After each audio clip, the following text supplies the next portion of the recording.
বলো তোমাদের এক একজন।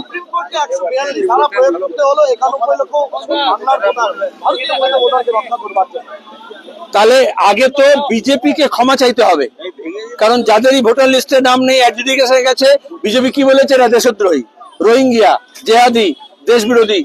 তাহলে এখন সুপ্রিম কোর্ট কি বলছে?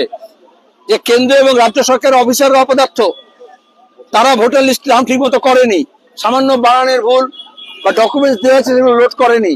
আমরা প্রথম থেকে বলেছিলাম এবং মুস্তারি বানুকে দিয়ে আমরা সুপ্রিম কোর্টে কেস করেছিলাম, সেই কেসের রায় আজকে।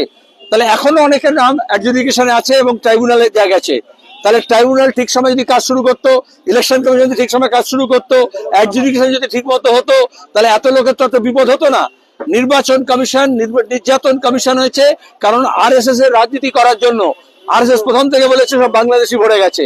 এই উত্তর দিনাজপুরের লোকেরা জানে না কারা বাংলাদেশি কারা বাংলা মানুষ। সেখানে দাঁড়িয়ে বিভাজনের রাজনীতি করার জন্য ওরা চেয়েছিল ভোটের আগে একটা হাঙ্গামা তৈরি হবে এবং মুসলমান, মতুয়া, উদ্বাস্তু, আদিবাসী, মহিলা এইভাবে তাদের ভোটাধিকার কেড়ে নেবে। কিন্তু সুপ্রিম কোর্ট বলেছে এখন 29 তারিখ ভোট আছে, তার আগেও যতটা পারা যায় নাম ক্লিয়ার করতে হবে। এবং আমরা বামপন্থীরা বলেছি আমরা আসলে এবং জিতলে প্রত্যেকটা লোকের ভোটাধিকার আমরা ফিরিয়ে দেব, যেটা মমতা এবং বিজেপি পারেনি, করেনি। तृणमूल कांग्रेस गांधी में बोले हैं कि लाठी में वामपंथी का लाठी बहुत मजबूत है और उसको मजबूत करने बोला है। अच्छा, गांधी सब जगह हम बोलते हैं लाल झंडा को मजबूत करना पड़ेगा। झंडा को मजबूत करने के लिए झंडा के पीछे जो डंडा है उसको ही मजबूत करना पड़ेगा। और कोई नेता, कोई एमएलए, कोई चेयरमैन को पैर में तेल नहीं लगा के अपना डंडा में अगर तेल लगा के रखोगे तो सब गुंडा बदमाश भागेगा। তৃণমূল কংগ্রেস এবং বিজেপি বলছে সিপিএম শূন্য, এবার কি সিপিএম এর হাল কি হবে? পুরনো কথা বলছো তোমরা, ওরা তো বলবেই, কারণ বিজেপি তৃণমূল মিলে তো এটাই সমাজদারি। তারা চেয়েছিল যে এরা লুটের রাজত্ব হবে, দিল্লিতে মোদির লুট হবে, এখানে দিদির লুট হবে, আর সিপিএম তাহলে শেষ করে দেওয়া হবে। কিন্তু সিপিএম শেষ হবে না, ওটা চিটফান্ডের টাকা কেনা তো সিপিএম পার্টি হয়নি, ওটা তৃণমূল হয়েছিল। এবং এখন দাঁড়িয়ে যারা লুটের টাকা দিয়ে করেছিল, লুট বন্ধ হয়ে গেলে লুটে যাবে। আর এই জন্য বিজেপি কিছুতেই লুটেরাদের জেল দিচ্ছে না।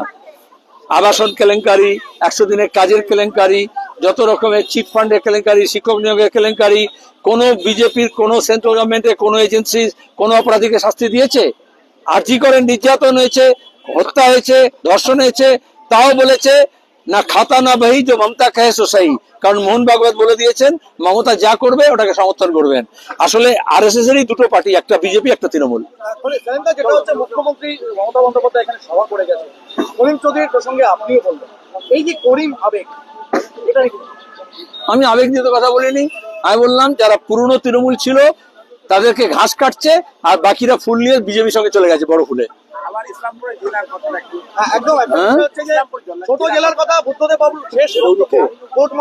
আমরাই করব। পুরসভা যা হয়েছিল, ডালখোলা পুরসভা কে করেছিল? বামফ্রন্ট আমলে হয়েছিল, তারপর কোনো পুরসভা হয়েছে? এবং তারপরে যে জেলাগুলো হয়েছে মমতা ঘোষণা করে দিলেন, মমতা 7 বছর আগে ঘোষণা করেছিলেন, তাই তিনি মিথ্যা কথা বলেন। তিনি সব জেলাগুলোর নাম বলে দিয়েছিলেন, তার মধ্যে কিন্তু ইসলামপুরের নাম বলেননি। কিন্তু অন্য যেগুলো নাম বলেছিলেন সেগুলো কি করেছেন?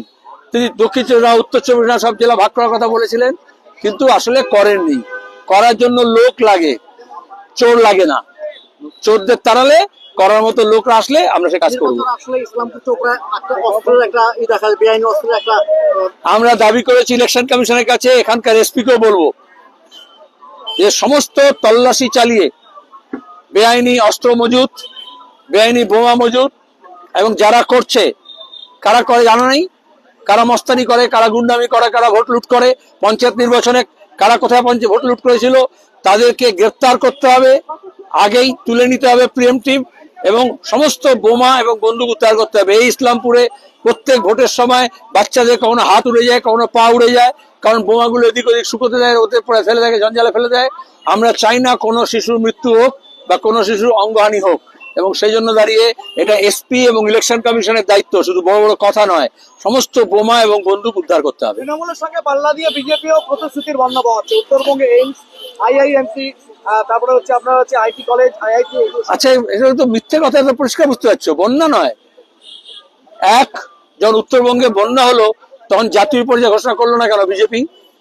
2 এইমস 2014 পর্যন্ত তো এইমস নিয়ে কথা হতো। যেদিন থেকে মোদি এলো, মমতা এবং মোদীর মধ্যে কি কথা হলো? দুটো প্রকল্প বন্ধ করে দিল, একটা উত্তরবঙ্গের এইমস রায়গঞ্জের, আর একটা হচ্ছে তিস্তা প্রকল্প। আমরা লড়ে তিস্তা প্রকল্প জাতীয় প্রকল্প করেছিলাম। এখন তিস্তার জমি লুট করছে তৃণমূল, আর বিজেপি সরকার কেন্দ্রে বসে তারা তিস্তা প্রকল্প বাতিল করে দিল। নাহলে তিস্তার জল এখন আমাদের উত্তর চব্বিশ পরগনা হয়ে উত্তর দিনাজপুর হয়ে দক্ষিণ দিনাজপুর হয়ে মালদা পর্যন্ত যেত। সমস্ত জমিগুলোকে এখন লুট হচ্ছে, কিন্তু প্রকল্প বন্ধ করে দিয়েছে। বিজেপি কোনো মুখ আছে? তারা চা বাগান নিয়ে কথা বলেছিল, চা বাগান নিয়ে কিছু করেছে? তারা উত্তরবঙ্গের কলকারখানার কথা বলেছিল, করেছে? এই যে দেখছো যা কিছু হয়েছে, 4 লেনিং এবং বাইপাস এবং ডালখোলা মতো বাইপাস, এই মোহাম্মদ সেলিম এমপি হয়েছিল বলে করেছিল।